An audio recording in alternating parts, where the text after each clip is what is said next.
Hello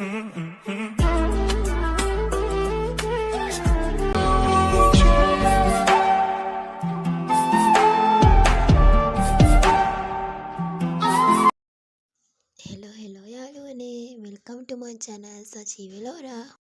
ඉතින් යාළුවනේ කොහොමද ඔයගොල්ලන්ට හොඳින් සතුටින් පරිස්සමින් ඉන්නව නේද? ඔන්න ළමයි අද මම වෙනස් වීඩියෝ එකක් තමයි අරගෙන ආවේ. මේක ස්ටඩි ව්ලොග් එකක්. එන්න ළමයි අද ඔයගොල්ලෝ මාත් එක්ක වැඩ කරමු. ඔන්න ළමයි මට නම් වැඩ ගොඩාක් සෙට් වෙලා තියෙන්නේ. වැඩ කියන්නේ ළමයි අසයින්මන්ට් 4ක් හදාන්න ඕනේ. ඔන්න ළමයි අද මම ඔයගොල්ලන්ට ස්ටඩි ටිප් ටිකුයි අසයින්මන්ට් එකක් කරද්දී අපි කොහොමද කරන්න ඕනේ ඒවා ස්ටෙප් බයි ස්ටෙප් කියලා දෙන්නත් ලෑස්ති වෙනවා. ළමයි අපි ඉස්සරහම අපේ අසයින්මන්ට් වලට ඕනි කරන කරුණු ටික හොයාගන්න ඕනේ. ඉතින් ඕගොල්ලෝ කරන අසයින්මන්ට් එක අනුව කරුණු හොයාගන්න තැන් වෙනස් වෙන්න පුළුවන්. ඉතින් ඕගොල්ලන්ට ඕනි කරුණු ටික අනිවාර්යෙන් අපි හොයාගන්න ඕනේ. ඕගොල්ලන්ට ලයිබ්‍රරි එකේ පොතක් අරගෙන හරි නැත්නම් ඉන්ටර්නෙට් එක තියෙනවා අපි ළඟ හැමෝම පහසෙන්. ඉතින් ඒකෙන් ආයේ ඔයගොල්ලන්ට ඕනි කරුණු ටික හොයාගෙන ඉස්සරහම ඒ ටික අපි වෙනම ඇනලයිස් කරගන්න ඕනි. ඔන්න ළමයි මට නම් අසයින්මන්ට් කරන්න තියෙන්නේ ෆෘට් පැත්තෙන්. ඒ කියන්නේ මම ෆෘට් සයන්ස් නේ කරන්නේ. එතකොට මට අන්න ඒ පැත්තෙන් තමයි අසයින්මන්ට් 4ක් ඔන්න කරන්න තියෙන්නේ. ළමයි අපේ අසයින්මන්ට් එකක් කරන්නේ ප්‍රොෆෙෂනල් මට්ටමින්. ඉතින් එතකොට අනිවාර්යෙන් අපි ඒක ඒ මට්ටමින් කරන්න ඕනේ. ඉතින් ඕගොල්ලෝ ඉස්සරවම කරන අසයින්මන්ට් එකට අදාළව ඉන්ට්‍රොඩක්ෂන් එකක් තමයි මුලින්ම කරන්න ඕනේ. අපිට කරුණු හොයාගන්න පුළුවන් තැන් වලින් අපි කරුණු හොයාගෙන වෙනම ඇනලයිස් කරලා අපේ මේ ඉන්ට්‍රොඩක්ෂන් එකක් අපි හදාගන්න ඕනේ. අන්න එතකොට තමයි අපේ ඉන්ට්‍රොඩක්ෂන් එකේ වැලියු එක වැඩි වෙන්නේ ළමයි.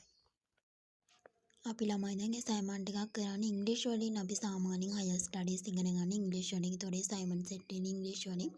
එතකොට ඕගොල්ලෝ ගොඩක් සැලකිලිමත් වෙන්න ඕනේ ස්පෙලිෂ් සම්බන්ධයෙන්. ඉන්ට්‍රොඩක්ෂන් එකක් ලියලා ඊට පස්සේ අපිට ඕනේ කරුණු ටික පිළිවෙලකට අසයින්මන්ට් එකට ඇඩ් කරන්න පුළුවන්.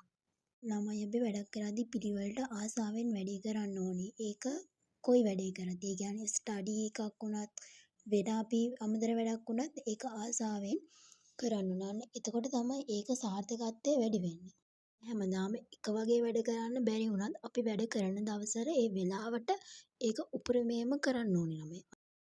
ළමයි අපි අසයින්මන්ට් වල කරුණු හොයාගත්ත වගේම තමයි පික්චර්ස් ගැන සැලකිලිමත් වෙන්න ඕනේ. මොකද අපි ඒකෙන් අපේ අසයින්මන්ට් එක බලන කෙනාගේ හිත ඇට්‍රැක්ෂන් කරගන්න පුළුවන්. ඒකට මේ පික්චර්ස් ගොඩක් වැදගත් වෙනවා. එතකොට ඕගොල්ලෝ පික්චර්ස් තෝරගනිද්දි පිළිවෙලකට ඒ වගේම අදාළ වෙන ඒවා තෝරගන්න ඕනේ. මම දැන් ළමයි අසයින්මන්ට් 4ක් හදනවනේ. අන්න ඒකට අදාළ පික්චර්ස් තමයි ඔය ඕගොල්ලන්ට පේන්නේ.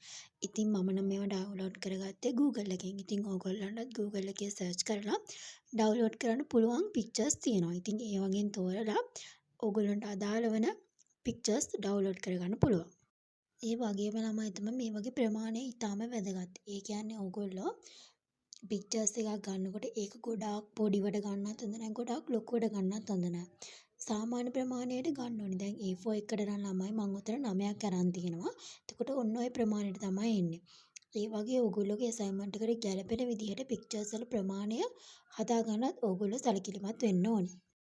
අනිත් කාරණේ තමයි ළමයි ඕගොල්ලෝ මේව කරන්න කම්මැලි වෙන්න එපා. ඒ කියන්නේ ඕගොල්ලෝගේ අසයින්මන්ට් එකට තවත් මේ වගේ පික්චර්ස් ඇඩ් කරනගේ අමතර වැලියු එකක් හම්බ වෙනවා. එතකොට ඕගොල්ලෝ නිකන් ලියලා අසයින්මන්ට් එක දෙනවට වඩා පික්චර් එකක් අලවලා දෙනකොට ඒකේ වැලියු එකත් වැඩි. අනිත් එක බලන කෙනාට බලන ආස හිතන විදිහට තියෙනවනේ. එන්න ඒක නිසා ඕගොල්ලෝ මේ පිළිබඳව වැඩි සැලකිල්ලක් දක්වන්න ඕනේ. ළමයි අපි පික්චර්ස් ඇඩ් කරද්දී තවත් සැලකිය යුතු වැදගත් කාරණයක් තමයි අපි මේවා ඕනවට වඩා දාන්න හොඳ නැහැ. ඒ කියන්නේ පිටු දෙකක් තුනක් එක දිගට පික්චර්ස් විතරක් අන්න එහෙම දාන්න හොඳ නැහැ. ගැලපෙන තැනට ගැලපෙන කරුණට අදාළ වෙන විදිහට පික්චර්ස් එකක් දෙකක් උපරිම ඇඩ් කරන්න පුළුවන්. අන්න එතකොට තමයි ඒකේ වටිනාකම වැඩි වෙන්නේ. අපි පික්චර්ස්ම ගොඩාක් ඇඩ් කරලා කරුණු අඩුවෙන් දාලා අර එතකොටත් තියෙන වැලියු එක අඩුයි. අන්න ඒ ගැනත් ඔයගොල්ලෝ වඩා සැලකිලිමත් වෙන්න ඕනේ. තවත් වැදගත් කාරණයක් තමයි ළමයි අපි අසයින්මන්ට් එක ටයිප් කරන්නේ නැතුව අපේ අතින් ලියනවා නම් අපි ගොඩාක් පාට පෑන් පාවිච්චි කරන්නේ නැහැ. සාමාන්‍යයෙන් අසයින්මන්ට් වලට කළුයි නිල් තමයි පෑන් දෙක තියෙන්නේ. එතකොට ඕගොල්ලෝ අර පාට පෑන් පාවිච්චි කරලා අපි ඉස්කෝලේ යන කාලේ පොත් හදන්න කිව්වම පාට පෑන් ගොඩාක් පාවිච්චි කරලා අර විවිධ විදියට හදන්නේ. අන්න ඒ මොඩල් එකට මේ අසයින්මන්ට් කරන්නේ නැහැ. එතකොට ඕගොල්ලෝ අන්න ඒ පිළිබඳව සැලකිලිමත් වෙන්න ඕනි. තව දෙයක් තමයි ළමා අපි මේකට පික්චර්ස් ඇඩ් කරනකොට කලර් ගන්න තියෙනවා නම් හොඳයි. ඒ කියන්නේ අර බ්ලැක් ඇන්ඩ් වයිට් එකට වඩා අපි කලර් පික්චර්ස් ඇඩ් කරද්දී ඇට්‍රැක්ෂන් එක වැඩියිනේ. අන්න ඒ වගේ පොඩි පොඩි දේවල් වලින් අපේ අසයින්මන්ට් එකේ වැලියු එක වැඩි කරගන්න පුළුවන්.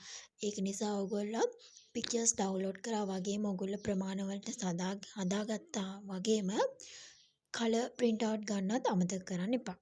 ඔන්න ළමයි අසයින්මන්ට් එක වැදගත්ම කොටස ගැන තමයි ඊළඟට අපි කතා කරන්න යන්නේ. ඒක තමයි ළමයි අපේ අසයින්මන්ට් එකේ කවර් පේජ් එක.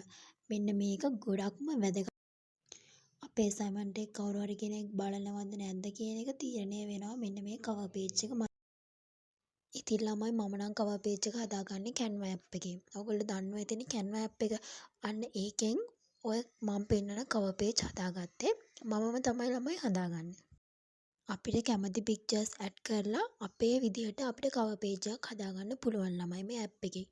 ඉතින් ඕගොල්ලන්ට කවර් පේජ් එක හදන වීඩියෝ එකක් ඕගොල්ලෝ දන්නේ නැත්නම් ඕනි නම් පහලින් කමෙන්ට් එකක් දාන්න. මම අනිවාර්යයෙන්ම Canva app එකෙන් කොහොමද කවර් පේජ් හදන්නේ කියලා ඕගොල්ලන්ට වීඩියෝ එකක් අරගෙන එන්නම්.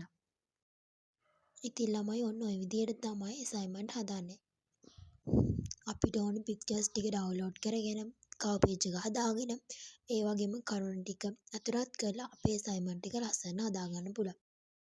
ඒ වගේම ළමයි අපිට මේක තව ලස්සන කරගන්න පුළුවන්. ඒ කියන්නේ තව වැලියු එකක් ඇඩ් කරගන්න පුළුවන්. මේක අර පොත බයින්ඩින් කරලා අර ඒ වගේ දේවල් කරලා මේක ඉතින් ලස්සන කරගන්න පුළුවන්. ළමයි ඒක ඕගොල්ලෝගේ කැමැත්ත අනුව කරගන්න. මම ඕගොල්ලන්ට මූලික විදිහට අපි අසයින්මන්ට් එකක් කරද්දී ඒක කොහොමද කරන්න කියලා දුන්නා.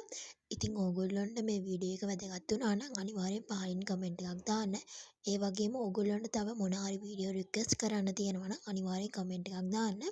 වීඩියෝ එක හොඳයි නම් ලයික් එකකුත් දාන්න. ඒ වගේම ළමයි සබ්ස්ක්‍රයිබ් කරලා ටච් එකේ ඉන්න. ආයෙත් මේ වගේ වීඩියෝ එකකින් හමු වෙමු. එතකන් යාළුවනේ පරිස්සමෙන් ඉන්න. See you next time. Bye bye.